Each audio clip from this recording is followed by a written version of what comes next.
Bro, why are City so good? And have you guys changed your outlook on City this season after beating Liverpool 3-0?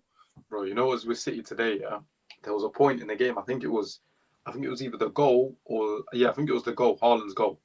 They were in the corner flag with Nico O'Reilly, and obviously our press was shocking anyway. But the way they played 5-6 passes out of that, and then City in transition this season is where they've improved big time, bro. Getting Haaland on the ball, letting him run at people, and then, bro, it's just the way City were playing. I feel like they've gone back to the old. We'll keep the ball, we'll pass you to death, but in the transition they're more at it. Yeah. They'll play that forward pass a lot. You know what? They'll get into That's what they Haaland. did a lot, man. Play like the triangles, 1, 2, 3, Yeah. bang. I It think got last outlet as season, well. because I think Man City were quite slow last season for some reason. Doku wasn't what he's doing right now, but right now, I feel like their transition has been way, way better, bro. Do you know what I mean?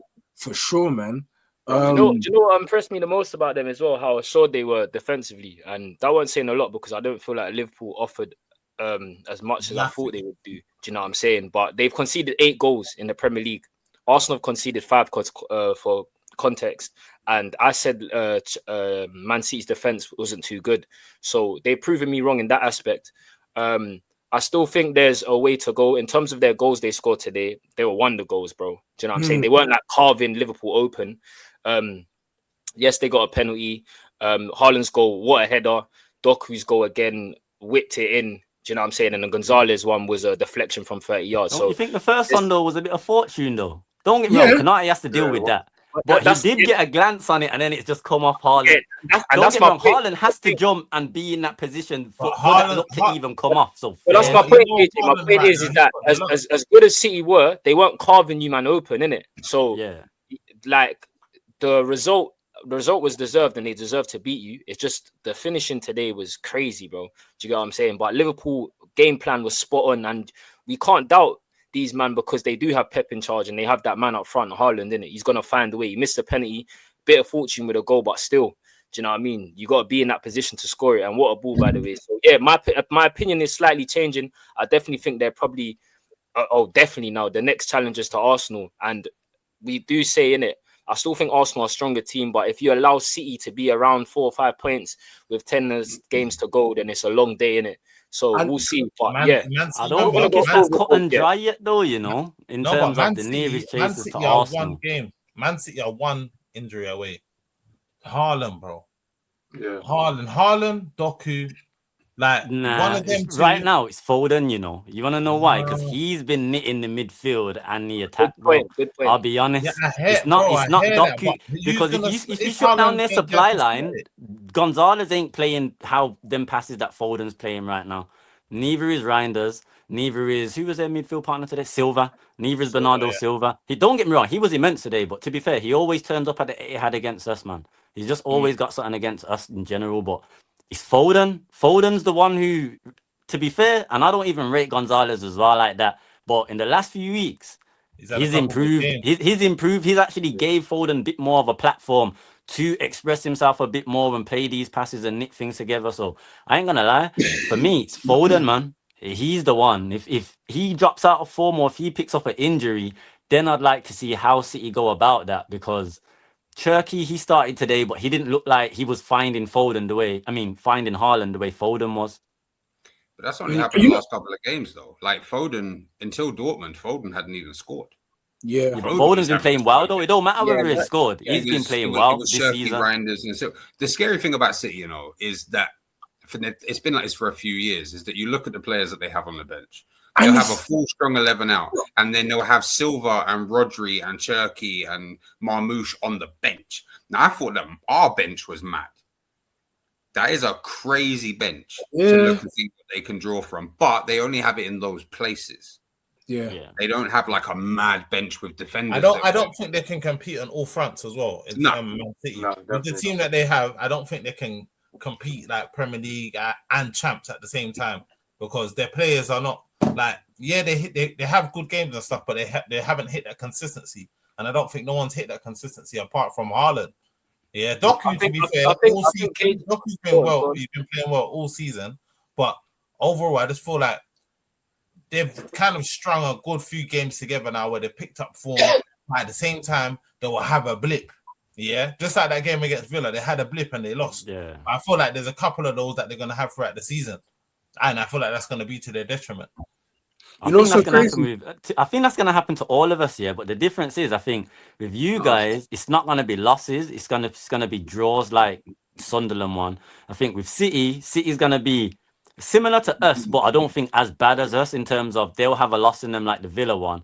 We're the ones that I look at and I'm like, I can't see us turning the draws into wins and the losses into draws right now. That's where I have the issue. That's where I'm like, going into the season, I think all of us can agree we didn't expect Slot to change up the whole system, and even with these players, we expected him to keep the system and just drip feed the players in. Obviously, players like Wirtz and probably Isak will be the starters, but everyone else will come in as and when.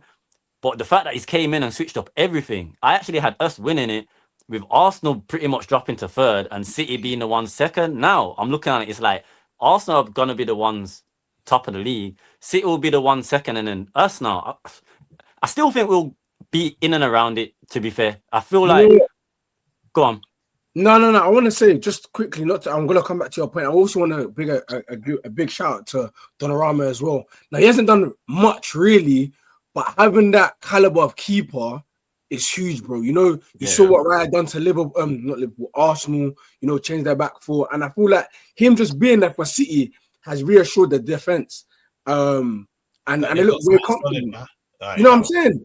No matter who's playing in front of them, he's solid. But you know what? Just on KJ's point, I feel like I won't say Liverpool are out of the title race, innit? You know what I mean? Like they're out of it, bro.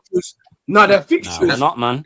Their next fixtures are in favor, bro. They've got Nottingham Forest. I think they've got Wolves in there. They're winnable games, bro.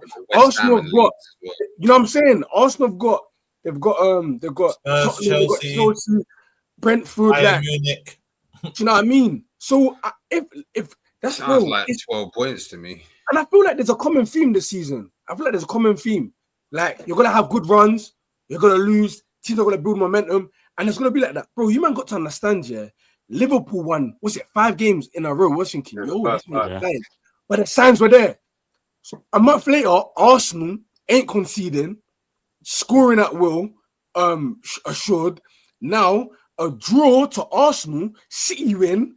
City look like 4 points back, bro. It's mental. It's gonna be like this all season, bro. It's mad. One thing I'll say though, if why I say Liverpool out of it, because it's just facts in it. When you lose 5 games, I don't think you only can afford to lose one more between now and the end of the season.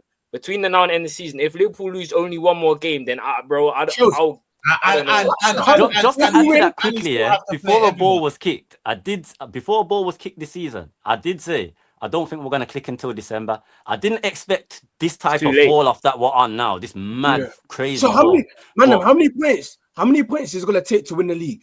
Quickly, show them. I'll start with you. I don't know. What was the point total last season? 84. We won it on 84 last year. So I'm saying, I don't know what we I can't remember what we finished on, but I'm pretty sure we won it on 84. Season before that, City was like 91. Yeah, I'm gonna say 87. I'm gonna say 87. Yeah, I was gonna say about 89, 88, 89. Actually, nah. I'm gonna go 86, 87. That's gonna get you lot second and third, bro. I'll tell you that right now. I think it's a 90-point season this year. Easy. Look at what happened. Like the season before 91 with City. The season before that, City won with 90. I think we got 85. Now this season, if we're gonna take into account without the severe drops or injury crisis that teams have, like our one last year was ridiculous. City's drop was ridiculous. As long as all the teams don't get hit like that, I'm thinking the top 4 teams are going to be hitting minimum 85 points. 4th place is going to be a high scoring season. Because the gap, if you look at the gap now in the league right now, that remember, I think it's maybe third? Is it third? Or maybe second to like 8th or something like that. The gap is small, bro, in terms of points. This is what I was going to say. Bar Wolves this season, the relegation teams, nobody's beating them up anymore. Like last season and the seasons before. Wolves are the only team everybody's punching up like that. The rest of them, I know the newly promoted teams, no one ain't getting points off them right now, boys. That's what I'm saying. What I'm saying. So even at the bottom, the points gap has been closed down there because nobody's going and just bullying them no more. Brentford are 12th with 16 points and Sunderland are 4th with 19. That's crazy. Yeah, this league. Mad. That's why. Let's go. Yeah, this league's